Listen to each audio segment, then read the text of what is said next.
বাবুকে নিয়ে দুপুরবেলা একটু ঘুরতে গেছিলাম। বাবু বলছে মাম্মা জলদি এদিকে এসো, আর জায়গাটা দেখো, দেখতে কতটা সুন্দর লাগছে। এই ব্রিজের উপর দিয়ে ট্রেন যায় আর দেখতে কতটা সুন্দর লাগছে। আর অনেক বড় এই ব্রিজটা, নিচেই দেখো পুরো বালু ভরা আর উপরে মাটি আছে। আর ব্রিজটার নিচে এইখান দিয়ে যেতে গেলে এত সুন্দর ঠান্ডা, কি বলবো, মানে এইখানে পুরো বালু, মাটি নাই কোথাও।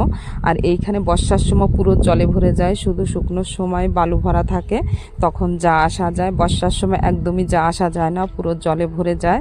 আর এইখানে এমনি যা যায় না, লাইট ছাড়া মোবাইলের টর্চে নিয়ে যেতে হয়, পুরো অন্ধকার।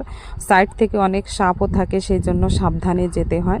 সামনে সুন্দর একটা জায়গা আছে, আর এর সামনেও দুজন আছে, একা একা যা তো সাহসী হয় না বাবা। আর এদিকে দেখো সামনে ফাইনালি চলে এসেছি।